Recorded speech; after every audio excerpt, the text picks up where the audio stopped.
NEHDAA and Sports Etc. Now, Ty Anderson, Ryan Johnston, and Bob Pierce. Good morning. Live from snowy Waltham, snowy Boston, wherever we are. Nice little surprise this morning. Ryan Garv from Behind the Glass today. I'm not going to lie. I got the alert. I said it off the air to you. Got the alert last night at 10:05 p.m. Snow starting in your area. Oh, snow. Woke up. Oh, snow. So that was fun. That was a fun little treat. Fun little treat for all of us. I'm led to believe I watch way too much local news then. If I am standing in a studio with two people who had no idea that snow was going to fall last night, I think I might be watching Channel 5 too much. Yeah, I can't do the news. I can't do it. I'm not going to lie to you. I like this is a hard rule for me. I do not watch the news. It's nothing against the people that make the news or write the news or do the news. I just can't do it. I cannot do it. Chronicle's a banger. You stay for Chronicle. Yeah, that's a nice, relaxing program. You know, like ice cream places off the off-beaten path in Medford. Yeah, exactly. Right by the Arlington Pond or whatever that pond was called. Bookstore. Oh, that sounds delightful. Yeah. You watch the news, though, like you leave a sports game on, you leave like a college football game or an NFL, Sunday Night Football, whatever. It's like, tonight, 10 babies dead. You're like, oh, didn't need that. Skipping that. Didn't need that. Actually, I was totally okay not knowing about that. No, normally it's like when TNT would be on, the NHL and the NBA would be on TNT, you fall asleep watching. You always knew you fell asleep watching a sporting event when Charmed would be on the next morning. And I'm like, it's about 5 a.m. And yes, these witches are getting down to business again. Just waking up to a goblin shape-shifting. You're like, oh, I don't need that first thing in the morning. Rose McGowan, no, he's a bad guy. Don't talk to him. So I got to say that last time we all connected, we were not feeling great, but we weren't feeling bad. I think we're now feeling bad. And this has been a really bummer of a week. I think the first bad week that Marco Sturm has really had. And I say that because when they lost 6 in a row, you looked at the on-ice product and you went, oh, they're not executing right now. But you felt like the coach was giving them the right message, but it wasn't connecting for whatever reason. This past week, I went, oh, coach is kind of making some bad calls here. When they start Jeremy Swayman instead of Jonas Korpisalo last Saturday, did not work out. Too great of a workload for Swayman. Swayman was nails in November. He was electric in November. Really, after that Ottawa game where he got his ass beat, to like the end of November, he was fantastic. I think after that, his next bad game was, I think he had a bad game against Detroit, and I want to say that was like December 2nd or 3rd or something like that. So he had about a whole month where he was unbelievable. He was fantastic. But you kind of saw the games played going up. You saw, 3 in a row, 4 in a row. Don't love that. Last week you saw it. This is 4th game in a row.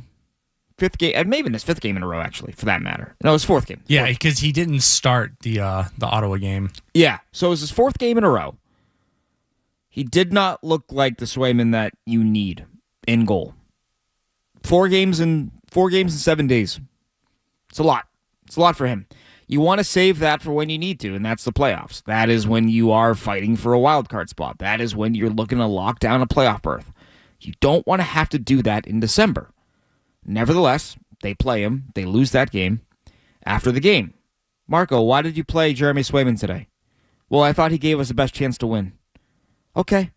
You're playing the 30th ranked team in the NHL, Vancouver. Just traded their captain a week ago. And yes, they were 2-0 after trading their captain. But if you need to play Jeremy Swayman against the 30th ranked team in the NHL, this team is not as good as we think they are. That's a fact. Then, all right, we're going to play Korpisalo the next night against Ottawa. Okay, fine. Do that. He's not into it. I think he's been sitting for too long. I think he's cold. He gets beat for 3 goals early in the first period. Then, at the 5th goal, you pull him. No. We're too far gone. He's got to take a beating. Remember Kyle Barraclough on the Red Sox when he came up and had to take like 10 runs to the face? And he walked away with like an infinity ERA, yeah. Yeah. Some nights you got to do that. But no, they got to pull. Well, before we go to the Ottawa game, the shootout in Vancouver. He goes, I know you were very, very cranky about one particular aspect of the shootout. yeah. With it was It's the Mr. Peak. It's the fourth round. The Boston Bruins, a team that has Pavel Zacha, Fraser Minton, David Pastrnak, go up and down the list. Really talented skaters. Yeah. Guys that can dangle. Well, I said this on Sunday. I did a show with Kendra. My rule for the shootout would be the youngest player. Oh, you're young? All right, you're going. You grew up with it. You know the shootout. It's like Bergeron was so bad at them, but Charlie Coyle was so good at them, and I was like, that's what 5 years difference makes. I can't explain it, but that's what it is. Nevertheless, they go with Andrew Peeke in the fourth round of the shootout. Why? Why? So you do that. He doesn't score. After the game, hey, why'd you go with Andrew Peeke? Well, he has a move that he doesn't practice that is successful. Did he do it? No, he didn't do that. Why didn't he do it? Why didn't he do it? Why didn't he do it? A gut instinct there? Yeah, no, we practice all the time, and he did that one move, and he did it real well. Not just once, a few times, and I thought he was going to do it again, and he didn't, so that's why I picked him, and so that's on me. You got to say to him, hey, Andrew Peeke, guy who has never scored a goal against a goalie prior to last Sunday in Minnesota, at least with the Bruins. You got to do that move you do. If you don't do it, I'm never using you ever again. And Andrew Peake's like, oh, dang it. Thank you, coach. Because I was about to go out there and do something totally different that I've never done in practice before. But had you not grabbed me and said, hey, you know that one thing that you do in the shootouts, which is literally the reason why I'm picking you, do it. Yeah. I know he's saying it's on him. I mean, that is a tough one because I think we all kind of went, what the hell is going on when we saw Andrew Peeke skating? But he had a reason. The guy's got to move. Okay, let's see it. What's the move? Nope. It's just total communication breakdown on that one, which I feel like this team has not really dealt with too often this year, or at least the stretch that they had been on was absent of some of these like total brain farts from the coaching staff and the players, and it all really culminated in that shootout. And if you're not going to use it then, when are you saving it for? You're Andrew Peeke. You're not getting this opportunity ever again. Definitely unless not. It goes 17 rounds. You're not getting this opportunity again. I would use Jay Leach, the assistant coach, before I would use Andrew Peeke in the shootout. Chara would be the guy in like the 15th or 16th round you'd see out there. I would take Zdeno Chara from the 9th floor tomorrow in skates and a suit before I put Andrew Peeke back out there to not do his move. So then it continues on Sunday, as we talked about. Jonas Korpisalo, he pulls him. I think you got to take that beating, unfortunately. I mean, Swayman ended up playing over 30 minutes. Like, it's just, you defeat the purpose of pulling the goaltender at that point. So you do that on Sunday. And listen, sometimes you're going to get it wrong when it comes to starting a goaltender. It happened a bunch a year ago. So like it does happen to a coach, right? It's just the rationale for it, right? Where I think he gives us the best chance of winning. And that's when I go, he doesn't really do that often. He doesn't give you 4 good games in a row. That fourth game in a week tends to be a bad game. A year ago, when he would play 3 games in a row, that third game was always horrible. It was like an 890 for him, and it's just not like he's shown signs of he's shown signs of being better. Like that game on Long Island was the third game in a row where he had 45 saves. You're like, all right, that's good. But you don't want to do that in the first half of the year, right? You want to save some of those bullets when you really need them. And I just feel like you kind of lost Korpisalo along the way where it's his first start in 9 days or whatever it is, and he doesn't have it. And you got to pull him, and now you got to put Swayman in for his 5th game in 8 days now, right? And then you have Tuesday, the game that they hype up as the most important game of the year. Hey, it's our most important game of the year. It's almost a playoff game. It's a 1-game series. So what do? They don't challenge the goal that's challengeable, or that when I say challengeable, I mean the one you look at and go, oh, you could win that one. And then they challenge one that you're like, you're not going to win that one. And then after, he speaks about, we thought that David Pastrnak's stick was in Jacob Fowler's legs on the goal. Marco, first off, just what went into the decision not to challenge at the end of the second, and then to challenge in the early. Yeah, no, it's always a group decision, and I think we thought David had the stick in the goalie's pad, and he couldn't move. And it was a non-goal call from the ref too. So you always have to think about that one too. They don't like to overrule things too. So again, that was pretty much it. I don't completely disagree with the rationale, but I've seen this play. I've seen this play, and I've seen the challenge, and I've seen it go every which way. I think it's the closest thing the league has to a 50-50 call. I go back to the playoffs in 2024 when Charlie Coyle gets rocked by Sam Bennett, lands on Swayman, Bruins challenge it, and the NHL says, nah, Swayman could have saved that. That's on Coyle. Stay on your feet. You got to stay on your feet, man. I look at that play very similarly. I think that Slafkovsky initiates contact. I don't think he makes an effort to move out of the way of his goaltender. I think the way he's cutting across the rink into the blue paint, he's putting himself in his goaltender's crease. I think Pastrnak makes a legitimate effort to not be on top of the goaltender. I think he has 45 behind him pushing him in, and then he has Slafkovsky coming from the side there. I think if you challenge that one, the Situation Room is going, I don't know where else 88 could have gone there. He's kind of getting pushed by two Montreal Canadiens into the blue paint there. Yeah, that Montreal game was, if you really just wanted a game full of weird coaching decisions. I mean, the fights were entertaining. It's Boston, Montreal. You always get a little excited for that. And then just really kind of questionable officiating, which I don't think is always the norm in the NHL compared to its contemporaries. But that was really a game where I think and I don't think they've had a lot of games like this year. That's the caveat that I will allow for the coaching staff. But this is a game where you really need all the guys behind the bench kind of looking at the same thing. So I think I was as surprised as you. I was as surprised as a lot of people that at the very least in that moment, you try and get the goal. And then if you got to deal with an odd man power play, so be it, because what ends up happening at the end of the game is you challenge and you don't win, and then everything just completely falls apart in the third period, and they end up getting blown out going away, which was not at all what I would expect from this team at this point in the season. I understand that there might be a little exhaustion there, but they've shown like they don't usually get blown out at home in the third period against a division rival like that. Yeah, and that's a situation where I think, again, the rookie head coach is a little exposed by not challenging what should have been the third goal, the Elias Lindholm goal that we're talking about at the end of the second period. But also, when things are spiraling, when you're taking 4 penalties in 3 minutes or whatever it is, somewhere along the lines you have to use a timeout, or you have to do something. You have to do something to try to settle your team down, right? And I know it can be hard when you're killing. You want to save it. You don't want things to get away from you. But I feel like you have to use what you have, whatever stoppage you have, even on the review, to kind of try to settle your guys down a little bit and be like, hey, we're getting a little reckless here. The game, it's still winnable. It's still close. We got to keep it together, though, because they unraveled. The Jeannot penalty, soft, but can happen. You got to not get baited by that. The Lindholm penalty, avoidable. What are you doing there? You got it.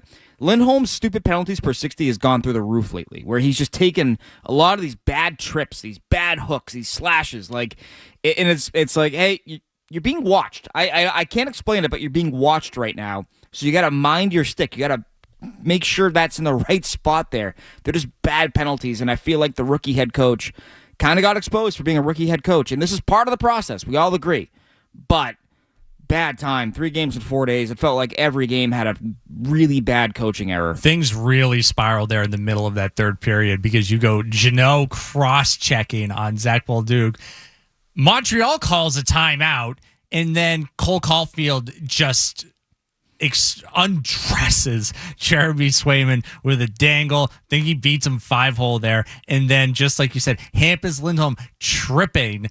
And we're back to the power play again, and it's just everything fell apart from there. Like the glass half full side is, it's been a while, you probably got to go back to maybe that Anaheim game in October where you're like, wow, this really got out of control really quick. But I think for all the things that you just pointed out, Ty, of like, hey, I get it, rookie coach. It's a lot of games. You guys probably maybe are thinking about the break coming up too, because I'm sure the Bruins and all the other teams in hockey need it right now.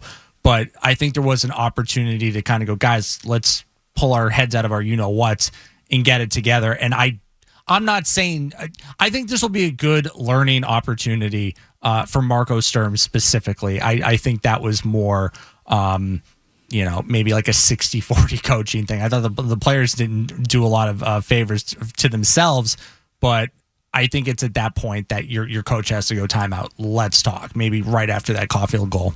Yeah, there's plenty of opportunity there. The game's not over yet. You're still in it, right? And it's a rookie goaltender. You've shown an ability to score response goals and score goals late. So it slipped away, and you felt like all right. You're waiting for that moment where the coach is going to step in and say, "Hey, settle down. We're still in this. Like everyone, relax here."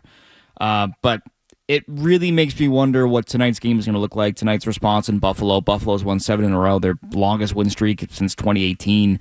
So a lot riding on tonight's game. 617-779-0985. We're going to take a quick break here, and your phone calls. Harry, Mike, I see you guys on the line. We're going to get to you right after a quick break here on the Shaws and Star Market Hockey Show.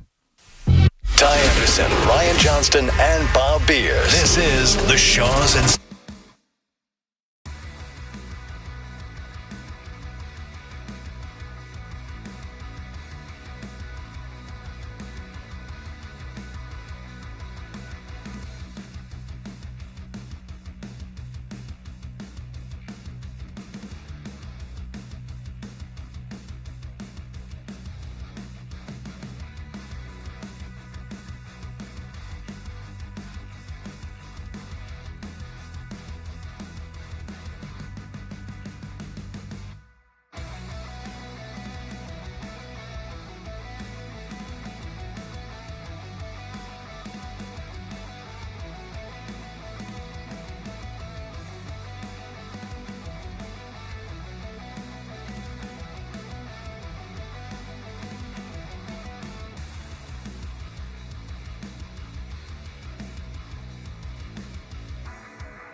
at TD Garden, which, if you were a fan that paid a lot of money to get into the building, you don't want to hear mental fatigue. You just don't, right? And he did a good job of kind of wrapping it up with, like, it's not going to get any easier, because that is true.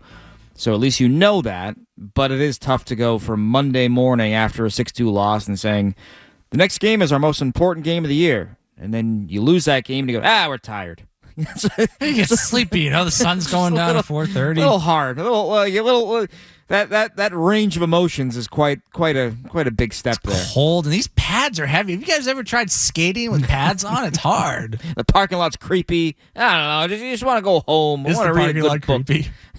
Parking lot, the players' lot. I don't know. I haven't parked down there in a very long time, like inside the Garden. I think it was pre-pandemic last time I parked there, because like I got a pass from here, and it's the first and only time I ever got a pass from here to park there. But it can. So they got a lot working against them. Yeah, it's just one of those parking lots where you feel like you turn the corner and like Vulture's gonna be there, or like Rhino, like some other Spider-Man villain. A member of the Sinister Six for sure will be down there in some fashion. So like it's a little bit the tough. Sandman. Yeah. Oh, great. Oh, my clothes gonna get all ruined.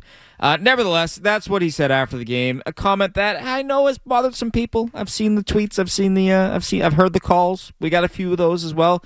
But kicking us off today is Mike in Florida. Mike, how we doing today? Good. Merry Christmas. Happy New Year. Same to you. Thank you. I just wanted to say that, the Bruins, they didn't surprise me. I expected them to actually be a good team and compete. Surprised a whole bunch of people. But the bottom line is that the NHL, the Eastern Conference, is the most competitive sport in all of professional sports. And with the parity in the competition, the amount of teams that are involved, the Bruins picked the worst time of the year to hit a streak that they're on, because they're in the playoffs right now. Okay? These are the playoffs to make the playoffs. And a bunch of millionaires making excuses.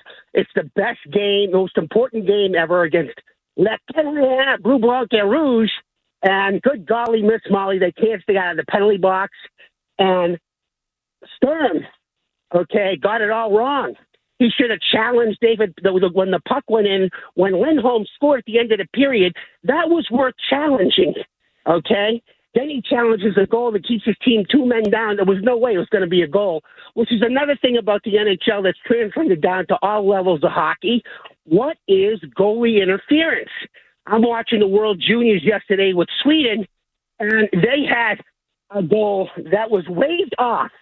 That was clearly a goal. I'm a goalie who learned how to skate in goalie skates, and what I see today, for a sport that they want to increase goal scoring, they want to increase goal scoring in the NHL, but they find every way possible to take goals off the board. Nobody knows what goalie interference is, and it's a real problem now, okay? Good, bad, and different. Any way it goes, for or against, it really needs to be addressed, because love taps on the pads shouldn't be goalie interference, okay? But the Bruins, they're at a turning point really in their season right now. It's that simple. You can't make excuses about scheduling. Everyone's playing the same compact schedule. You can't say any fatigue, road, whatever. This is it. Mm-hmm. If they can't put together a string of wins, their season is going to become irrelevant in January. They're going to be playing for the trade deadline and the draft real soon. And that's just the fact of the standings. It doesn't lie. Have a happy New Year. You too, Mike. Thank you for the call, as always. I think Mike's point about goaltender interference is bang on, in the sense that, Ryan, you can look at a goaltender interference call, right? And you can say, oh, they ruled no goal.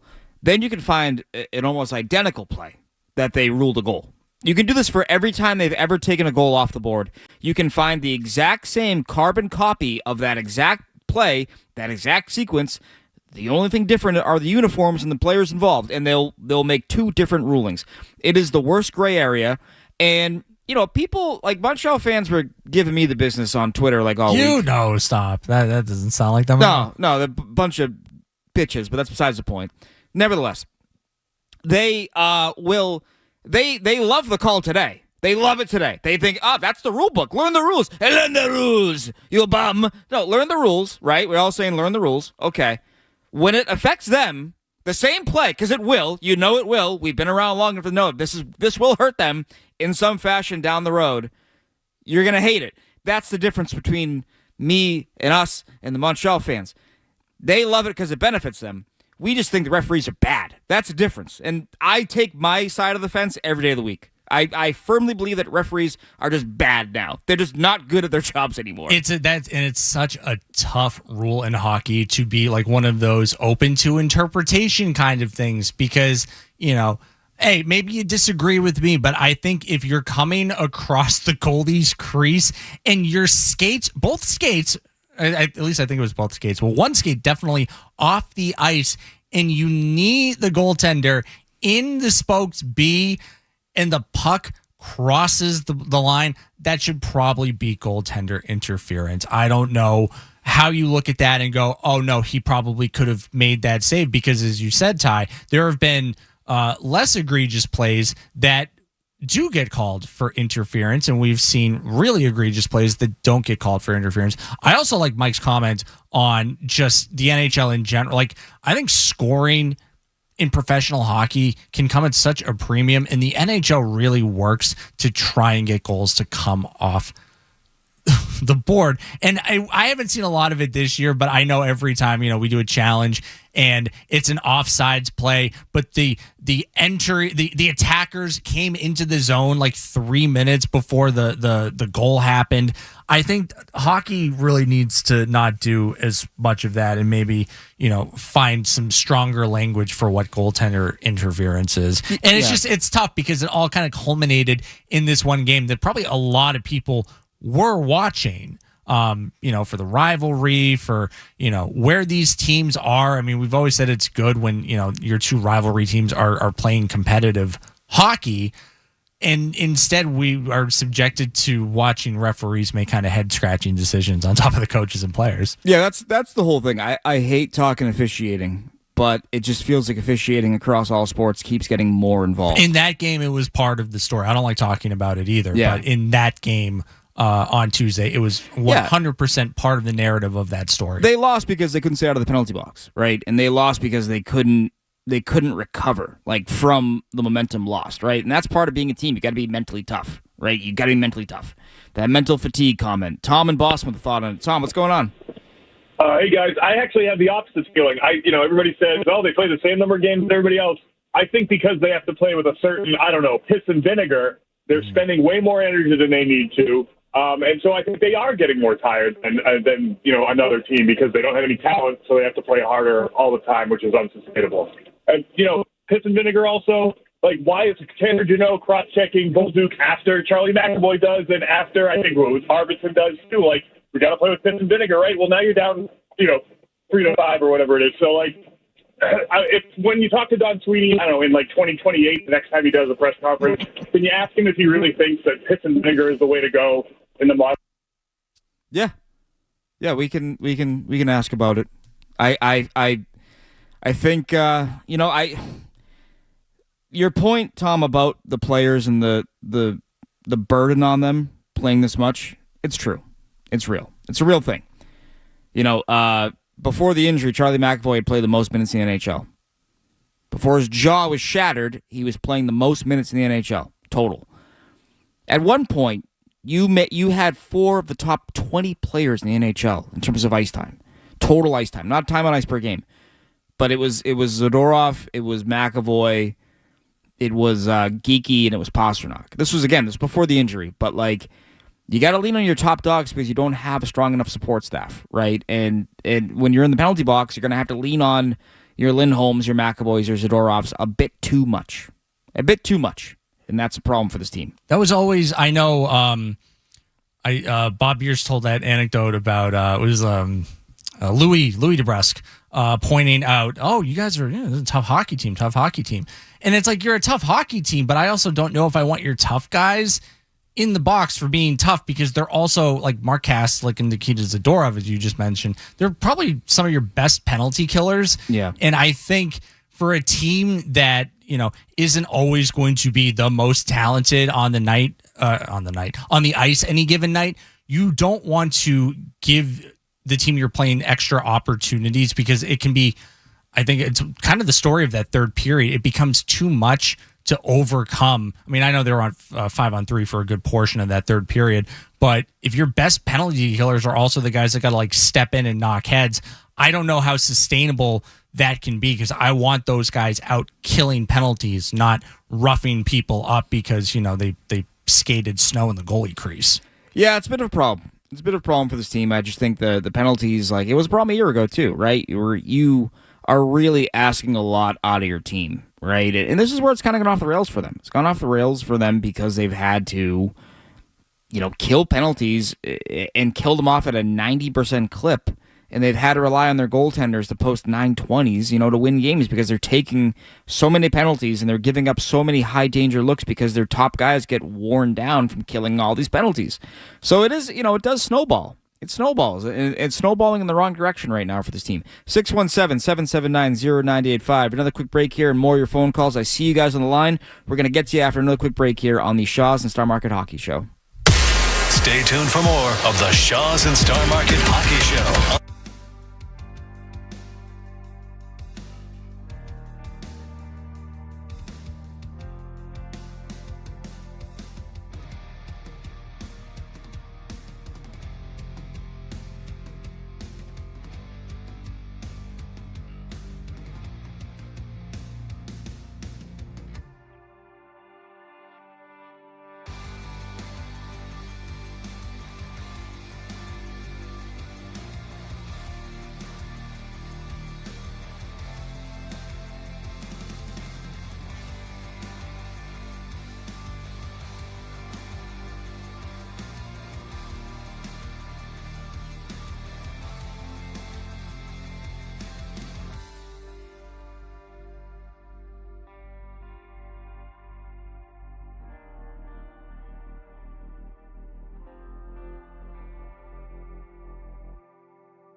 Buffalo. I believe it's 12 games, or not 12 games, sorry, 12 days on the road for the Boston Bruins. Which, by the way, they've yet to officially embark on the flight. The flight was scheduled for 8 in the morning, and last I knew, they had yet to leave. So, kind of a weird day. That first Maybe game they back, were surprised by the snow, too. Maybe. Oh, snow. Yeah, no. Oh, snow. They are a team that these first games back from the break are always weird. There's like the NHL has rules where like you can't leave the night before. So like if you're on the road, you're like kind of arriving weird. There's morning skates a little bit different. All of that, but again, no excuses. No more excuses. They are not the only team that has to deal with this stuff right now, right? So it can't be a crutch for them, and you hope it's not. Dave in New Mexico. Dave, what's going on today? Yeah, good morning, guys. Thanks, Ty and Ryan. Take my call. Merry Christmas, Happy New Year to you guys. Likewise. Basically, I have a question for you, Ty, as far as, and I know I'd asked for the lottery tickets, but what do you see, honestly, with what the team has, how the coach is doing, what are they going to do in the second half? I mean, I'm a little worried now. I enjoy watching them compared to last year because it's a godsend. But they still have so much development that they need to do. They got a good opportunity with the draft coming up. Hopefully Toronto doesn't, come in 10th or whatever and then gets the first pick like the Islanders or whatever. But, yeah, I would just like to get your take on that. And, again, thanks again for taking my call. Thanks, Ryan. I appreciate the info. Absolutely, Dave. Thank you. Always a pleasure to talk. Call. They whenever. found out we're on YouTube. That's the info he was referencing. Oh, nice. Okay, cool. Yeah, guys, we're on YouTube, too. Yeah, we are. Sorry, I forgot to say that off the jump. Yeah, we are live on YouTube if you enjoy consuming content that way. At 98.5 The Sports Hub. Would you run that YouTube? I mean, you and other people, but you're quite the It's wizard with that. like a skip. It's probably like 3 or 4 paces to get to the other side of the room. Right. I think they are where I thought they'd be in terms of the team they are. I thought there would be days where they'd be in the playoff picture and they'd end the day out of it, and there'd be days where they're on the outside looking in and they end the day in the top 8. So I do feel like they are where they should be in that regard. As for what's coming, I mean, I think that Don Sweeney always wants to try to buy. He always wants to give his team a chance, as he would put it, if they prove that they are deserving of that. However, I think that they are not in a buy mode yet. I don't think they're there yet. We talked about this a week ago. They have levels to go still when it comes to building this franchise, rebuilding this team. And the only way to do it is really through the draft.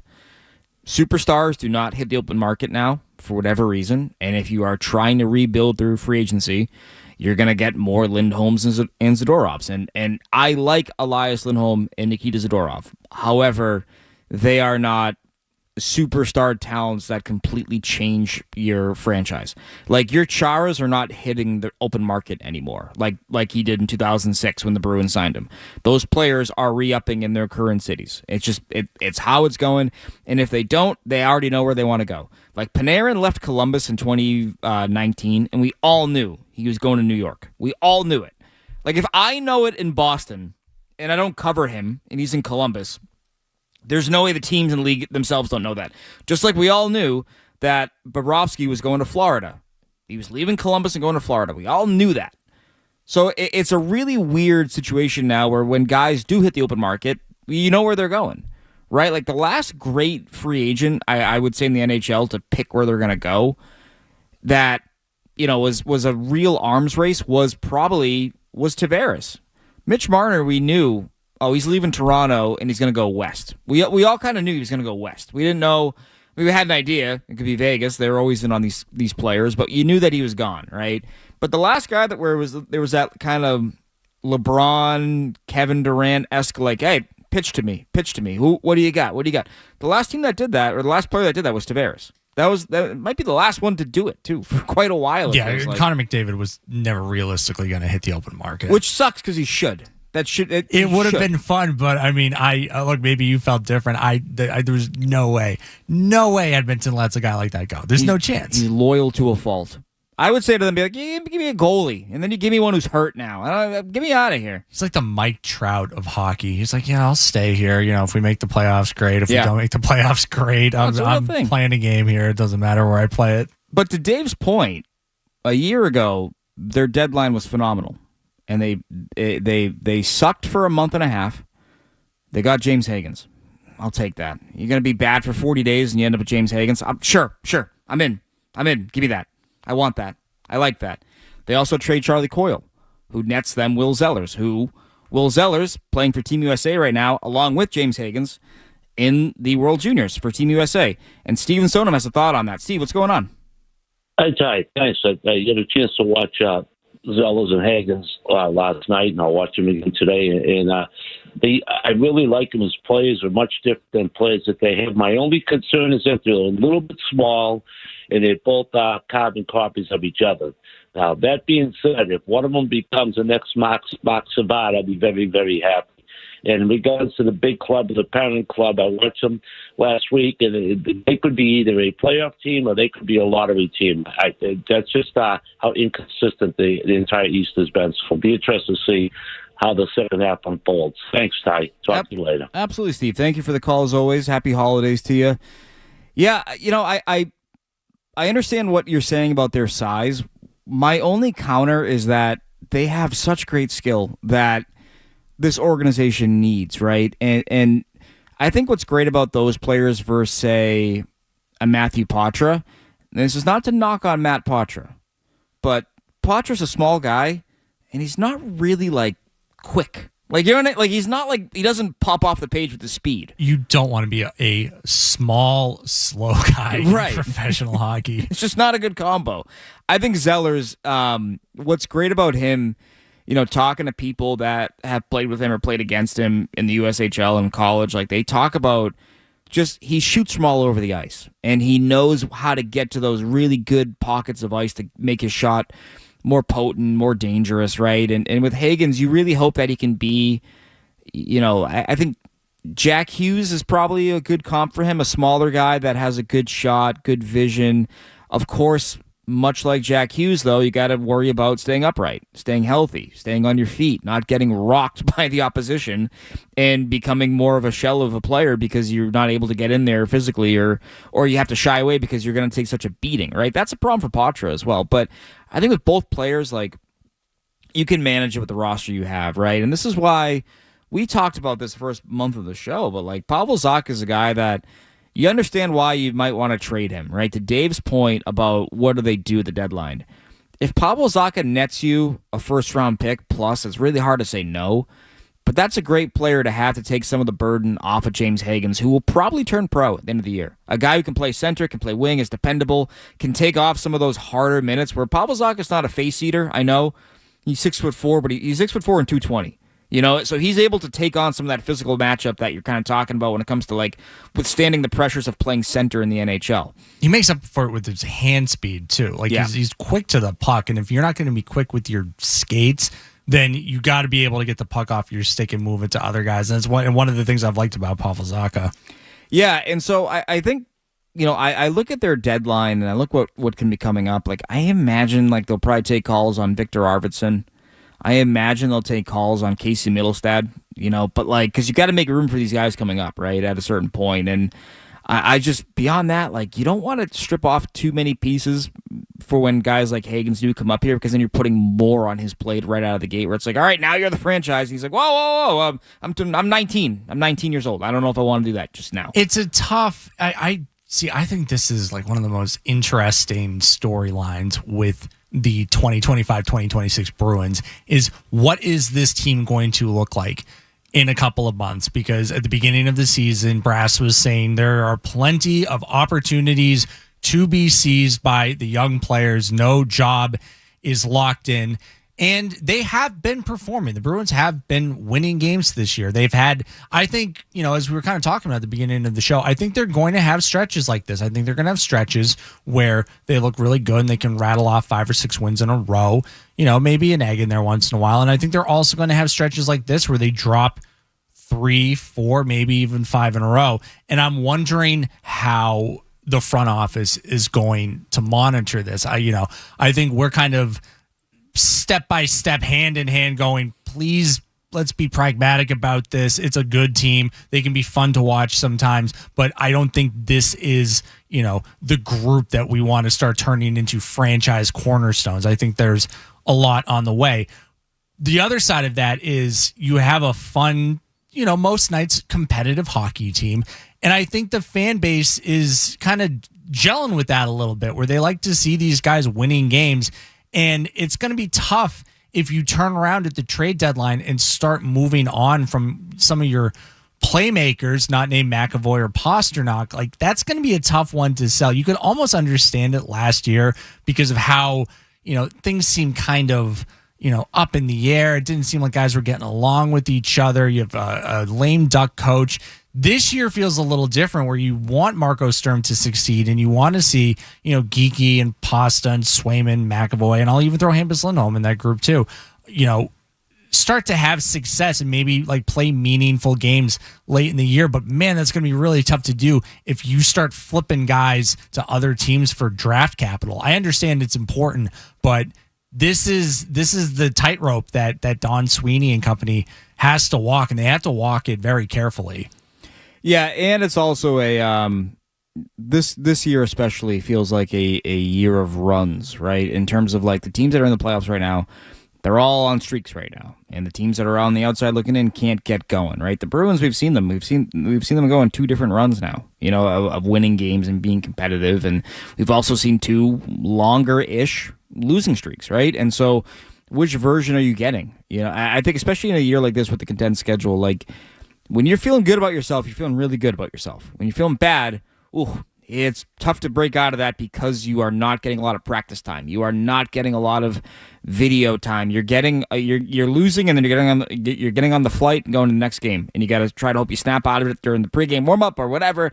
Like, it's hard. It's hard to get momentum, stopping. I would say either positively or negatively, for that matter. Like, it's hard to do that. So, well, do you think they're closer to the team, and maybe we can explore more of this on the other side? Do you think they're closer to the team that has won 5-6 games in a row and has looked, pretty good against some decent competition, or do you think that they're closer to the team that we've seen lately? They are. They're not the team that won 5 games in a row if they can't stay out of the damn box. You got to stay out of the box. Like, you're putting such strain on your goaltender, and you're putting such strain on your top dogs when you're in the box, and when you're killing off 6 penalties a game, 7 penalties a game.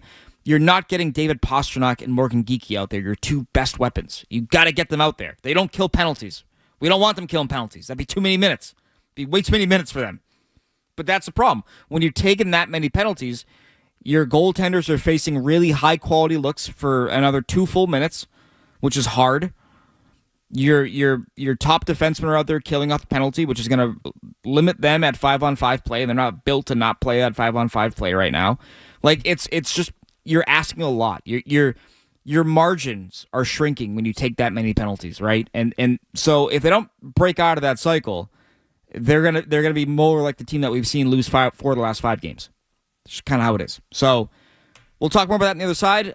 Mark, Jake, Robert, I see you guys on the line. We're going to get to you here after a quick break. Check out the headlines here on the Shaw's and Star Market Hockey Show. The Shaw's and Star Market Hockey Show will continue with Ty Anderson, Ryan.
a guy who has been sticking to the structure.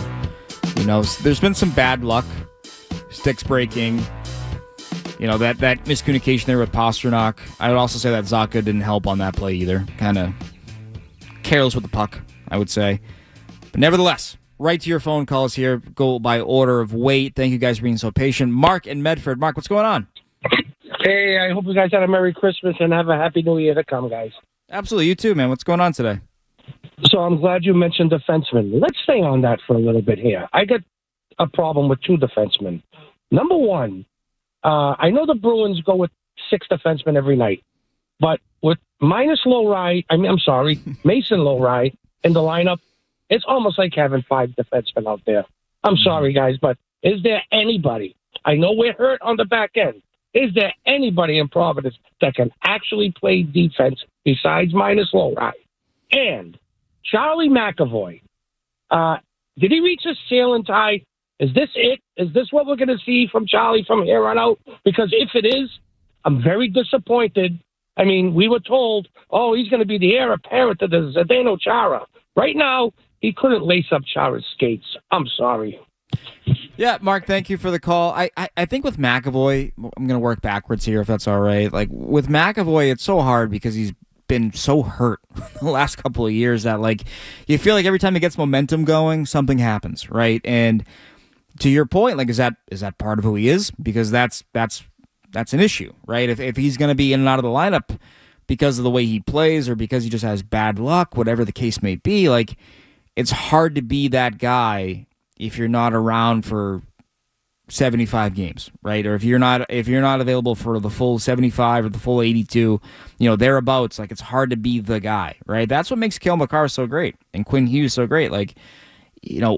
Yeah, they do miss time, but when they're in the lineup, they're the most impactful defenseman in the league. Where you're every time they're out there, you're like, geez, we gotta go against this guy right now. This sucks, But guys like McAvoy, and we have to admit, last year was bad luck. He got bad medical treatment from the Minnesota Wild. They did not take care of him properly. Those doctors are butchers. Go read about them. Go read about those doctors, by the way. I'm amazed they have work. But nevertheless, that's a side topic. But no, it's that old quote. The best what is it? The best ability is availability. Exactly. You nailed it. That's a problem for him. It's been a problem for him. I nailed it because I tend to agree. I don't think that we have, those of us that are watching these Bruins games regularly, I don't think we've really had an opportunity to see Charlie McAvoy at 100%. I don't make that excuse for him because it's a physical game and guys get hurt all the time. But yeah, what he was dealing with in the last year with his shoulder, and then I don't know if he had staph infection. It was all very, very strange. I agree with you. I think those guys, I believe there was the Minnesota medical staff for Team USA. Yeah, who got sued by Derek Bugard's estate, by the way. Did a really, really poor job identifying what was wrong with Charlie McAvoy. And then, of course, things get going now. He cracks his jaw. He loses all this weight. Look, I'm not going to sit and tell Bruins fans that they're not right. They're incorrect to be critical of Charlie McAvoy at this point. I would preach a little bit of patience, but I can also totally understand, when he is right, he does look like he can be a franchise defenseman for this team and is going to be here hopefully for the entirety of his career. But when everything is going wrong, he's got to be one of the guys that you look to, and it doesn't seem like him alone is capable of stopping these snowballs as they get bigger and bigger and roll down the mountain and squash all the villages. It gets kind of crazy. As far as Mason Lohrei goes, I don't know. You would probably know better, Ty, but I believe Jonathan Aspero should be rejoining the team at some point soon. So maybe he's the closest to coming back. Maybe Mason, maybe it's worked in the past when Sturm has put these guys up on the 9th floor with a bucket of popcorn and a nice suit and shoes and say, "You watch the game tonight." Mm-hmm. That maybe this will be the thing that makes the ends connect and we start seeing something consistent from Mason Lohrei, because I don't know about you, but I think that's one of his biggest issues is just lack of consistency. Sometimes he shows he can get the puck below the line and below the hashes and set guys up. And then other times he's giving the puck away in his own end, or he's losing battles that you need to win in order to get the rest of your team a breather. It's been way too up and down from him. He was horrible on Tuesday. He was horrible. He has the pretty assist to salvage his night on the Murat Huseydinov goal, but You're like, yes, they're okay. He was there we go. unplayably bad. He was unplayably bad in that game on Tuesday, and it's happened too much. And here's the thing, man: the things that he's not good at are not going to get better. He's not going to get better. He moved to defense when he was 16 years old. He's not a natural defenseman. He does not have the natural poise and the wherewithal as a defenseman. I don't think he's going to learn hockey sense at 25 years old. I just don't. Doesn't mean he's a bad player, but it means he's a player you have to hyper manage. And I don't know if you can do that in the Marco Sturm system and be happy. And that's what makes the decision to pick up Vladislav Kolyachonok, I believe is how you say it, off waiver so intriguing, because you're not going to waive Aspero. You're not going to waive Jordan Harris, I wouldn't think. You bring this kid in from Dallas. He plays a very similar game to Mason Lohrei, but he can play left and right side. He's probably a bit more dependable, in terms of what he can do. So, I'm kind of looking at this going, are they going to make a trade involving Mason Lohrei? Are they going to use that money to attack somewhere else on their roster? I would wonder, because if they do make a move, whether it's a buy move or a move for the future, you're going to have to clear money out. They have a lot of money tied up at the bottom of their roster, right? And if you're a team, you look at Mason Lohrei, you go, oh, young 6'5" defenseman. Yeah, we can work on. We don't care. We'll put him on the power play. I don't care if he's a minus guy. We'll find a way to make it work.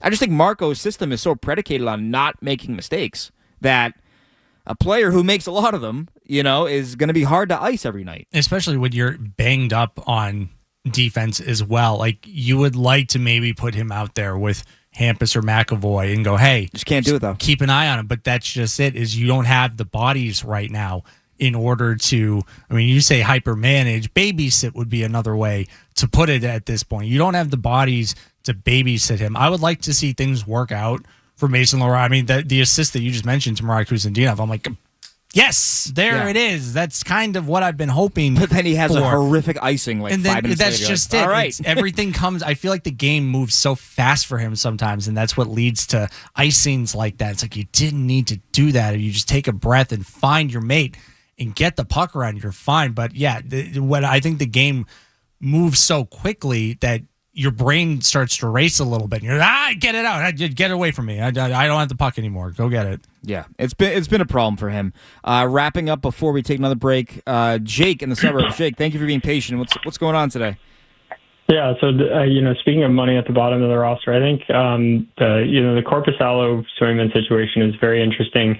I think the Bruins totally butchered it heading into the break. I don't really understand why Swayman wasn't playing Ottawa and Montreal, and we saw it against Vancouver. That was literally, Swayman was awful, and frankly, I think in both the Vancouver game and the Canadiens game, it looked like when things started to go in the wrong direction, he looked a lot less engaged, and they kind of lost his value. And I think they really kind of I think the timing on when they played guys didn't make a lot of sense given the division games and such. But I do think there's going to be a critical point where they're going to have to make a choice on Korpisalo. I know we talked about the whole kind of like DiPietro, if you pull him up and he's not playing well, he gets sent back down. But is he really going to play worse than 880 and bottom 5 in the league in expected goals against? It's at a certain point, I think they got to think about how they support Swayman there. Yeah, Jake, it's a great point. Thank you for the call. I'm not going to lie to you guys. I woke up this morning thinking that we were going to get hit with the Jonas Korpisalo placed on waivers. I thought that was going to happen. I thought, or there's going to be a roster move. They're bringing up a goalie from Providence. Now, what I will say is that DiPietro is working his way back from an injury, so maybe he's not totally ready yet. But no, Jake is 100% correct. At a certain point, you got to go, this isn't working. We got to do something because we can't keep burning out our starting goaltender. And it reminds me a lot of 16-17. 16-17, they had Anton Khudobin. He could never get going. They liked him, but he could never get going. He had a especially horrific game in, I think, January, where he gave up 3 goals on 20 shots, and they lost the game, and it was a backbreaker. And it was like, all right, we got to do something else. And they brought up Zane McIntyre. Zane McIntyre couldn't steal the job, but they gave him the chance. They said, hey, try to do this. But it also let Khudobin work out his kinks down in the minors. He was able to kind of get his game going, feel good about himself. And when he came back up, he was great. He was great the second half of the year. And so I feel like that might be something you got to consider here. No one's claiming that contract. It's a poison pill contract. No, so I don't he's think going down to anybody. Providence. I don't think anybody would want it. And boy, that's going to be another fun tightrope to balance walk on, because I missed it at the time. But I guess Korpisalo thought he should be getting more opportunity. Oh, he was pissed. Hey, guess what, man? Like, it's a tough look when you're thumping your stick in your glove and going, I should be out there more. And then the times that you're out there, you do nothing with that opportunity. So that might be worth watching. If DiPietro can come up, and we have this same instance where, the Hudobin or whoever goes down, and in this case, Korpisalo works out the kinks, that's fine. I don't know how Jonas Korpisalo would feel about, hey, you're going to Providence for a little bit because we can't play you, and, we can't move you because of your contract. So either fix the crap that you're going through, or this is going to be home for you for a while, because we need somebody that can spell Swayman once in a while, and you're not doing the job, man. When your head coach comes out and says that we need to play Swayman to beat the 30th team in the NHL, you don't trust your backup goaltender. And then at that point, what's the point of having? You hope it resonates. You really hope it resonates. And I still hold out some hope that he can get his crap together, but based on the stretch that he's been on, if that doesn't make you want to get out and stand on your head, I don't know what will. Right. And you got to tweak these guys a little bit. Marco's been good at that, and you hope he tweaks the goalie the right way. And what's frustrating though is that I thought that Korpisalo played well in Winnipeg. I thought it wasn't perfect, but he finished strong, right? And then he sits for 5 games in a row, and you're kind of like, well, what are you doing? Like that, like you're kind of derailing his own momentum there. And so it's weird because he's not playing well, but you can almost see what he's talking about when he sits for 5 games in a row and they put him out there. He's like, dude, I'm cold. I lost whatever mojo I had after that win in Winnipeg. I get that, but it's almost like they want to see, like, all right, maybe let's stress test Swayman a little bit. Let's see how many games can we get him out there before we start to see a crack. But what works against you then is your backup goaltender has now been sitting for a couple of days and is ice cold, and you put him out there and you got to end up pulling him, and Swayman ends up playing about half that game anyway. So again, it's like, this didn't really accomplish anything. We lose the game. Both goalies are pissed. Both goalies were bad, and we didn't even really end up getting rest for Swayman at the end of the day. Yeah, and if you're gonna have a goaltending tandem that's making $11 million, and you're gonna play one of those guys 4 out of 5 games in a week, don't spend that much money at goaltending, because that's a waste of money. Yeah, and if you're gonna get what you want, which is your top goaltender not playing 57 to 62 games, then you need your backup to be competent to go out there and be able to. I don't need you to shut out, but, at least be competitive against the 30th team in hockey. Yeah, can we not be in a 3-0 hole by the end of the first period? Can you make a couple of key saves there? Can you battle? Can you fight? Just a little bit of that. 617-779-0985. Another quick break here. Seth, Robert, thank you guys for holding. We'll get right to you after another quick break here on the Shaw's and Star Market Hockey Show. Ty Anderson, Ryan Johnston, and Bob Beer.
brought to you by your local New England Honda dealers. Test drive the all-new Civic Hybrid or our full line of hybrid and electric vehicles today. That was Pavel Zacha. Just scoring. Man's been scoring. That second line as a whole has been scoring. You know, like Casey Middlestad's he's on pace to tie his career high in goals, I think. Zacha's on pace for a 20-goal year for sure. So they're getting production there. It's just, is that a line that is going to be here at the deadline? That's sort of the question, right? I'm not going to lie to you. There are people I've talked to that on opening night, they saw that lineup, other teams, and I said, what do you think of that line? They said, oh, the old pump and dump line. I was like, what do you mean? They're like, yeah, they're going to trade all three of those guys. So people think that. There are people in the league who think that they're going to trade all three, Arvidsson, Zacha, Middlestad. Now, that was in October. Things have changed. They're not as bad as a lot of teams, people that I talked to thought they would be.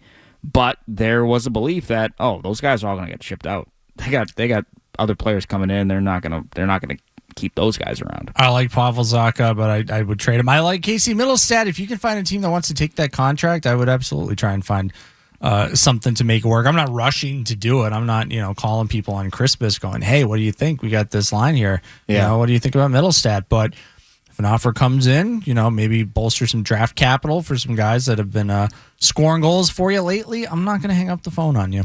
No, and Middlestad's a really unique one because, you're going to bring in Hagens, right? You do have Fraser Minton as well. You want him playing center. You want those guys playing center. Middlestad has been playing wing. He's been okay at it, but is that where you want him long term? I don't know. Speaking on the topic of selling, Robert in Arlington. Rob, what's going on today?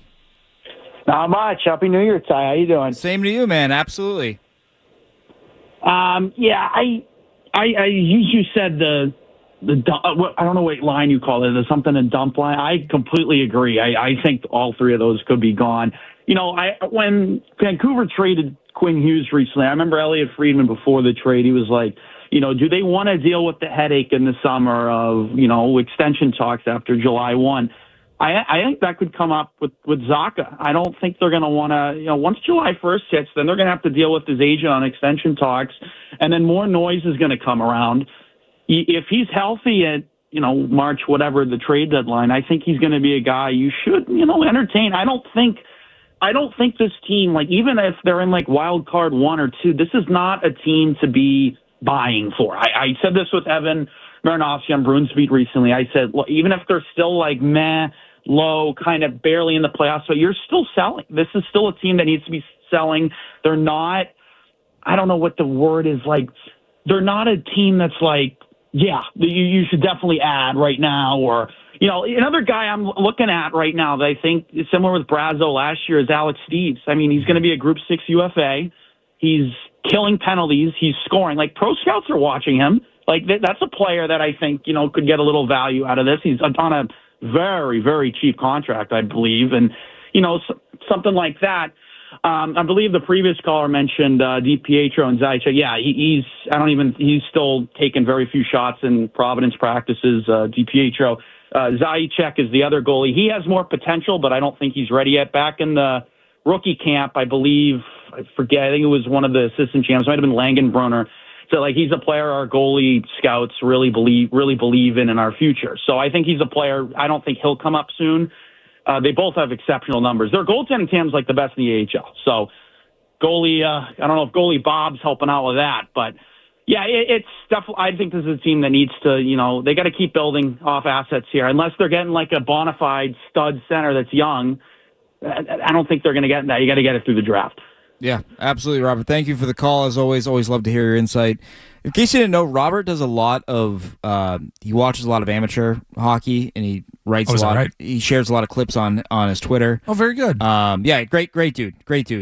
Really digs in on a lot of the nitty gritty kind of work that, us on the pro beat, the watching the NHL all the time and whatnot, we can slip under the radar, every now and then. So he's electric. He's awesome with all of that. It's good. We welcome those calls. Absolutely. No, but he's right.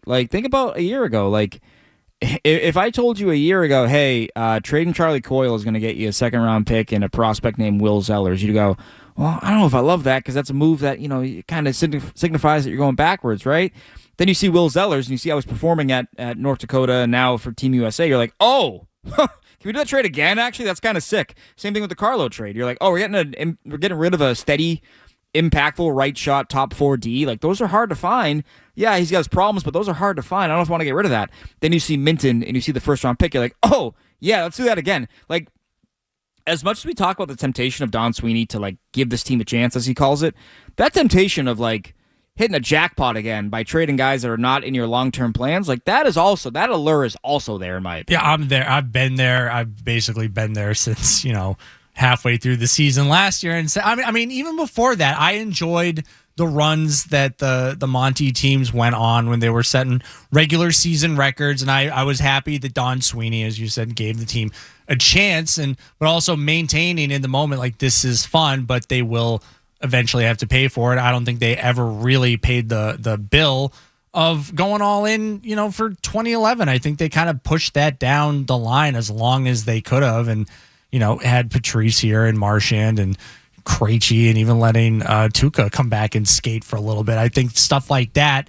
is a small reason, but a reason nonetheless why, we are where we are today. As far as like what you said of like, oh, what if I told you that this is what you could end up with? I think it's something that, I want the team to think about. I like Pavel Zacha. I'm a fan of his, and I had him picked to be one of the guys that was going to be producing for this team this year.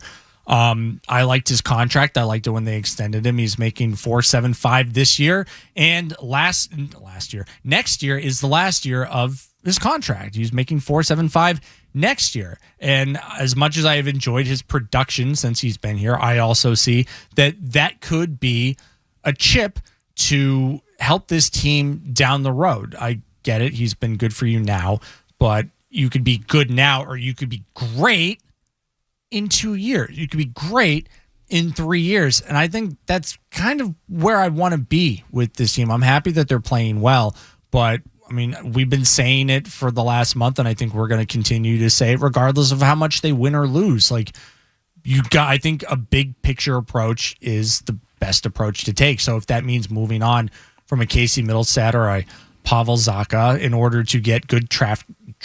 Wow, I can't talk this morning. Draft capital. I can never talk. Don't worry about it. Those are the moves that I want the team to explore, and I'm happy that our regular callers are starting to identify this as well. You have to ask yourself, what is more valuable to the Bruins? Pavel Zacha's next contract, which will come with a raise, and he's over 30 years old, or the draft capital that he will get you. But it's two sides of that coin. You have to ask yourself that, but then you have to go, can the Bruins go out and find a player who can give you the similar production at a comparable price point? Because they haven't been good at that. Like, they've walked away from guys and never replaced them. So there's that part of it. Seth has been so patient, so we got to go to break, but I'm gonna get to him real quick here. Seth, what's going on? Thank you for being patient. Sorry about that. Well, I think today we're a little goalie-centric, but to me, the two major issues that need to be addressed before we even start with the goalies is the poor passing and the just inability to get the puck out of your defensive zone.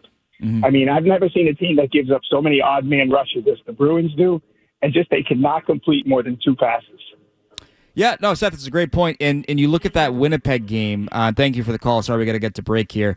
You look at that Winnipeg game that they won. I don't think they allowed an odd-man rush in that game. Like, that was such a clean game for them. And that's what, like, Nikita's talking about. When Nikita talks about the structure and the system, the system is not allowing odd-man rushes. It's your defense not being too aggressive and forcing a pass that does not get out of the zone, or an icing that is unnecessary. Like, it is, having every I dotted and every T crossed. And lately that's been slipping a little bit. And Marco mentioned that after the game. He mentioned individual mistakes are on the rise right now, and I think it is beginning in their back end. I think it is beginning in their own zone. Some of the plays they're making right now are just catastrophically bad. And I agree with Seth that, like, I don't like blaming goaltenders because they're the last line of defense, and three things will go wrong before it beats them, typically. But when those mistakes are increasing, again, it goes back to what we talked about earlier. You're putting more strain on your goaltenders to have to be perfect, to have to be above and beyond what they've been this year. I thought it was interesting that Marco, to tie into what you're talking about, Ty, that Marco Sturm pointed out, like, oh, maybe we need to get back out on the road and, maybe start strong again, because it was that stretch coming out of, was it Edmonton into Minnesota, I think, where they were kind of asking, like, what has changed for you guys? And every single player to a man said, we weren't really understanding what we were supposed to do. But the Marco Sturm system that we were trying to learn at the early parts of the season has now become second nature. And I mean, look, that would make a lot of sense based on how they played early on.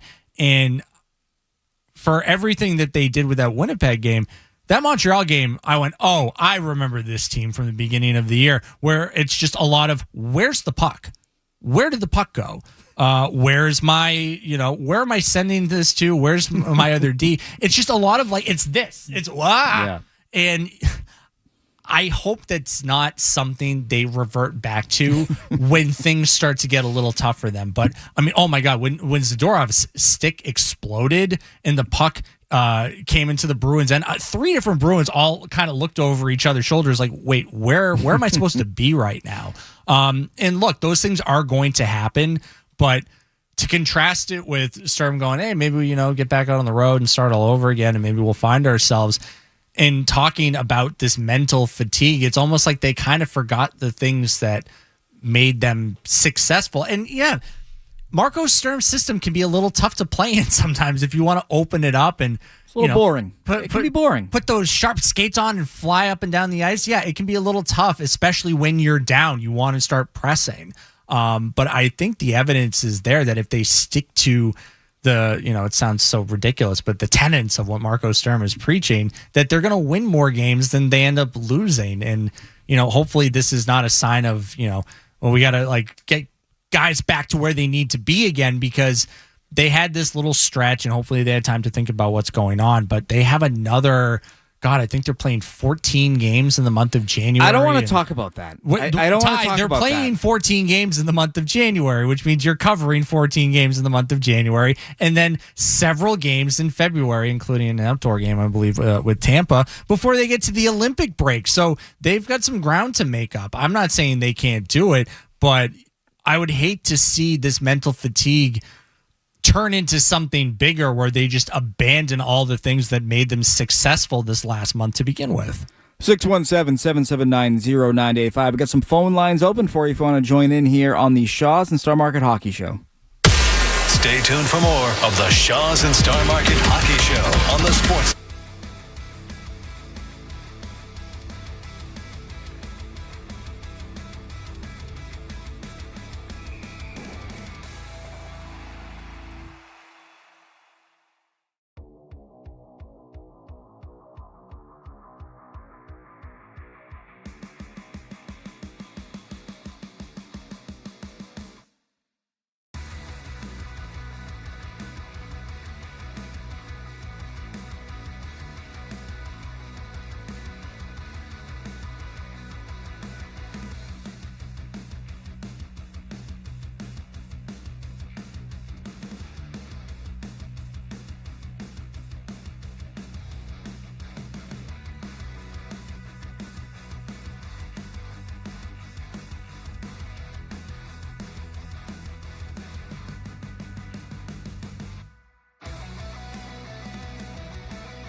Guys on the phone line, 617-779-0985. We got plenty of room. You want to talk about the Bruins, the NHL, the Olympics, whatever's on your mind. This is the hockey show. We don't, there's no bad calls here. Except for that one guy that called and was like, "You're a bum." And I was like, all right, man, why don't you go outside?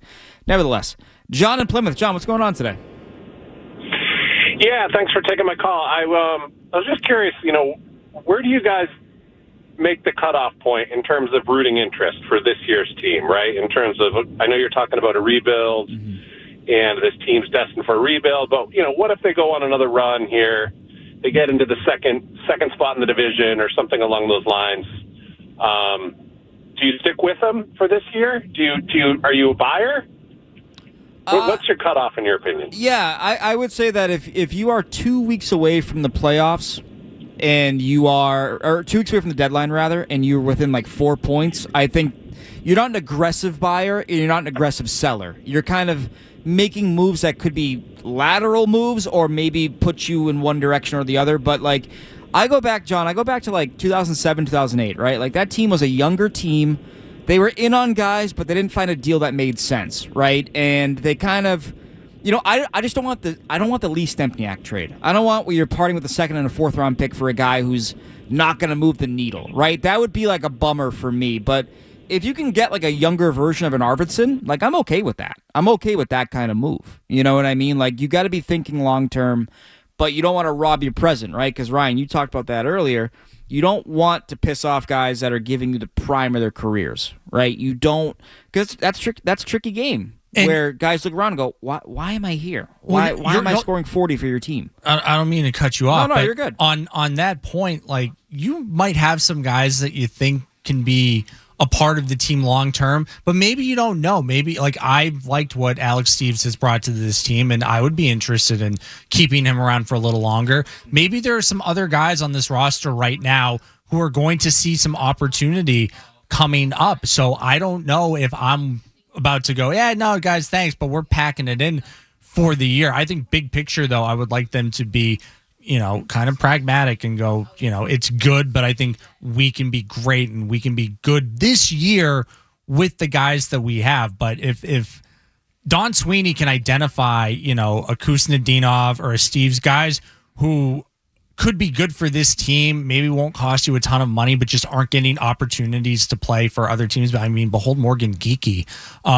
Those are the moves I would be interested in. I know it's like every year, it's like, who's going to be the Noah Hannafin or the Jacob Chikrin of the trade deadline? And you always want to see your team into trying to make moves like that. And I would say just about every year, I'm like, yeah, I want to see them make big moves, but I've seen them take too many swings at it and come up empty-handed. And, the teardown that they had last year kind of sucked. I mean, it's not fun when you're seeing all these guys that have been here for a long time get traded to different teams and knowing, well, this era of Boston Bruins hockey is over now. So, yeah, as far as the cutoff, I don't really have one. I don't really look at this team and go, okay, if they're the top team in hockey, 2 weeks out, like I'm still not there. It would take something really, really, I guess, magical in order to convince me. But I've kind of like dug my heels in and said like, hey, this has been fun. You're playing a lot better than I anticipated you were, but you can be good this year. But I would like to see you be great, sustained greatness for the next couple of years. And what I would tell you and John on the call, when they traded Brad Marchand and Charlie Coyle and Brandon Carlo a year ago, they were 3 points out of a playoff spot. Now, they played at least 2 more games and the wildcard teams ahead of them. And they had lost 8 of their last 10 games. But that's an example of like, hey, we look close, and then reality going, you're a lot farther away, and then making the right call. So you hope they do that again, if that is how it plays out. Yeah, you saw it when they moved on from Jim Montgomery, and you're like, oh, maybe this is what they needed. And no, it wasn't. They ended up where they ended up, which was not being in the playoffs and eventually moving on from guys like, Brandon Carlo and Charlie Coyle and even Brad Marchand. It's nice, maybe you get that little boost from a trade, you get that little boost from personnel move, but no, they won 2 in a row after they traded all those guys a year ago. And I'm not going to say, if you're excited about this team, I will definitely not, try to pee in your cornflakes or anything, but I just want to keep hammering home like the big picture, I think, is more important for the Bruins than what this 25-26 team is doing. To answer John's original question, if you're in a playoff spot, I don't think you can sell. I think you send a bad message if you sell. If you're in a top 3 spot in your division and you sell, tough one to swallow. That's a tough one to swallow. That's some Oakland A's behavior right there, and you never want to be the Oakland A's. That's what I've learned in life. You never want to be the Oakland A's. And I know I can already hear our daytime weekday counterparts. If you're in it, you should be in it. Oh, that's such a defeatist attitude. It's like, I guess maybe, or you look at every single swing that this team has taken and it's never ever worked out. So you would just want to keep banging your head against the wall, go, oh, maybe this year will be different. I don't think it will be, frankly. So it's fun. If you're enjoying this team, bless you for enjoying this team, but I want to see this team have sustained greatness for the next couple of years instead of some like plucky Cinderella story in the 25-26 to get season. waxed by Washington in 5 games or whatever. 617-779-0985. Another quick break here, and your final segment here on the Shawson Star Market Hockey Show. Boston's home for sports. 98.5 The Sports Hub.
thank you so much for jumping in late. What is on your mind today?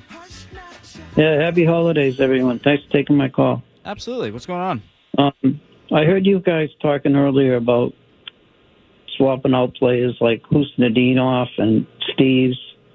I mean, those guys are really performing well, and I think above what most people expected. If the Bruins are serious about making some additions to the team, 3 guys that they really need to think about to get changed out of the lineup: Mason Lohrei, Hampus Lindholm, and Charlie McAvoy. All 3 of those guys are not performing. They're taking way too many penalties, and they're really one of the major causes of a lot of the defensive problems they're having.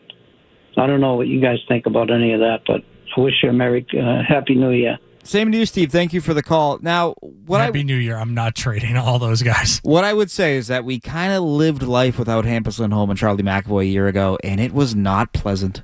Would be licking my chops if I'm looking across and their top pairing is Aspero and Peak. Oh my God, I'm having a hat trick tonight. Yeah, that'd be a tough one. That would be a tough one. I also think that we're gonna enter an era here where the Lindholm contract is gonna age very well, because you're gonna start seeing guys that are gonna be making a lot of money that maybe shouldn't be making that much money. Like 6.5 for a second pairing D-man is like not that bad. It's my favorite move that Don Sweeney has made, is trading for Hampus Lindholm and extending him when he brought him in. I love that move, and I still love that move. I'm not ready to trade him. Yeah, no, it's just you gotta, like, the things that they struggle with, you can work on. The penalties, you can just work on that. You can work on positioning. You can do video sessions where you go, hey, you're getting your stick in this lane. You really shouldn't. Like, do it this way. You'll be better. You'll get away with more if you can do it this way. McAvoy, can we wait till he gets the bubble off before we start trading him? Like, can we give him a little bit of grace here? Because nope, we're getting rid of them. We're starting Nikita Zadorov and Jonathan Aspero. Let me take the number away. Let me take the jersey number away. If I told you that Charlie McAvoy, if fully healthy this year, would have been on pace for a 60-point year, would you have taken that? Yes. Yeah, that's what he's on pace for. And I know he's missed time, so he's not going to hit that 60-point mark, but he has 19 points in 26 games. He's learning how to be a power play quarterback. This has been his best year, in my opinion, in terms of being a power play quarterback. Now, he still has to work on his shot. He still has to work on not telegraphing his passes as much as he does. But I'm seeing growth there. And it's a tough spot for him to work out of right now. I'm not ready to throw him away. Mason Lohrei, he's a contender. He's a contender to be moved. This team, if they're going to make an addition of any sort, is going to have to move money out. Lohrei makes 3.2, I think, or 3.5. I'm sorry, I can't remember the exact number right now. Arvidsson makes 3. Middlestead makes 5 point something. You're going to have to move one of these guys, I think, to bring in an impact player. And I think Lohrei, out of that grouping, is the most attractive player if you're a team that is looking to make a trade with the Boston Bruins. So, lot to go. Trade, a lot of talk between now and then, the deadline for that. But tonight, Bruins at Buffalo. Buffalo's won 7 games in a row. The Bruins have lost 5 of 6, which means the Bruins will probably win tonight, 4-1, going away. This has been the Shaw's and Star Market Hockey Show. I'm your host, Ty Anderson, and I'll talk to you guys next week. Toucher Type Studios, 78 HD1. It's not just the games. It's Toucher and Hardy, Zolak and